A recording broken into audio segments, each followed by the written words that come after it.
नमस्कार, मैं विभोर कुमार। मैं अपने YouTube चैनल गृह परामर्शी पर आपका स्वागत करता हूं। जैसा कि आप जानते हैं, हम बात करते हैं निर्माण, खासकर गृह निर्माण के बारे में।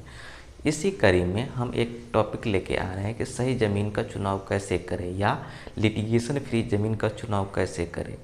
आप जानते हैं कि भारत में प्रॉपर्टी का दाम बहुत ज़्यादा बढ़ गया है। इसी का लाभ उठाकर कई जालसाज कई गलत काम करने लगे हैं, जैसा कि एक ज़मीन को कई बार बेचना, दूसरे की ज़मीन को बेचना, सरकारी ज़मीन को बेचना, जितना है उससे अधिक बेचना। इस तरह की जालसाजी आजकल होने लगी है।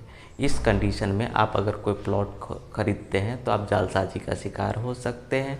साथ साथ आपको कानूनी संघर्ष का सामना करना पड़ सकता है। कानूनी संघर्ष के बाद भी आपको प्लॉट मिलेगा ये ज़रूरी नहीं। आप कहेंगे तो प्लॉट कैसे ले, तो चलिए हम बताते हैं कि प्लॉट कैसे लेना चाहिए। सबसे पहले आता है ब्रोकर। ब्रोकर का चुनाव बहुत ही ढंग से करना चाहिए। ब्रोकर वेरीफाइड होना चाहिए। ब्रोकर वेरीफाइड ही आपको बता सकता है कि लिस्ट दे सकता है कि ये ज़मीन का ऑनर है जो आपको सही से ज़मीन देगा। अगर आप ज़मीन लैंड ऑनर से डायरेक्ट खरीदते तो सही और विश्वासपात्र लैंड ऑनर ही चुनाव करें। इसके बाद आता है आपको सही लैंड ऑनर और ब्रोकर अगर मिल जाए तो आपको आता है दस्तावेज़ों का सत्यापन का। दस्तावेज़ों के सत्यापन के लिए आपको हमेशा ओरिजिनल डॉक्यूमेंट चेक करना चाहिए, डिमांड करना चाहिए। इसमें आता है टाइटल डीड, मदर डीड और खाता सर्टिफिकेट।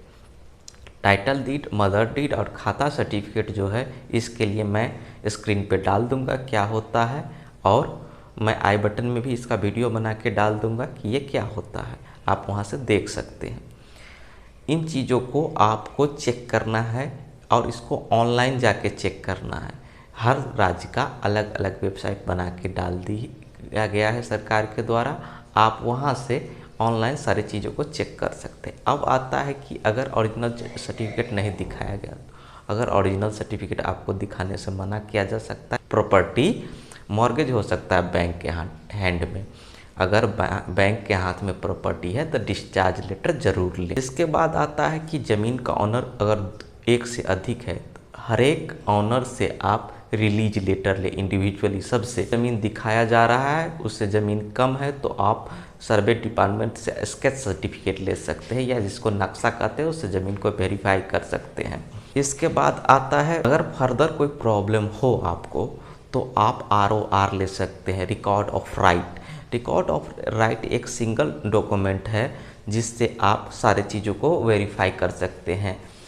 इसमें होता है चेंज ऑफ ओनरशिप रहता है, ओनरशिप रहता है, टाइप ऑफ लैंड रहता है, एरिया ऑफ लैंड रहता है, पेंडिंग अगर कोई मुकदमा है तो रह सकता है, लोन अगेंस्ट लैंड रहता है, टैक्स पेड किया गया है या अनपेड है वो रहता है, सर्वे नंबर रहता है, म्यूटेशन नंबर रहता है, सॉइल का टाइप रहता है, एनी कोर्ट ऑर्डर है इस पर तो रहता है। ROR सबसे सुरक्षित है कि ROR लेने के बाद आपको सारी जानकारी मिल जाएगी। प्रॉपर्टी लेने से पहले प्रॉपर्टी पे जाके आसपास लोगों से मिले और रेकी करें। रेकी के बाद आसपास के लोग आपको इस प्रॉपर्टी के बारे में कुछ जानकारी देंगे जो आपको डॉक्यूमेंटों में नहीं मिलेगा।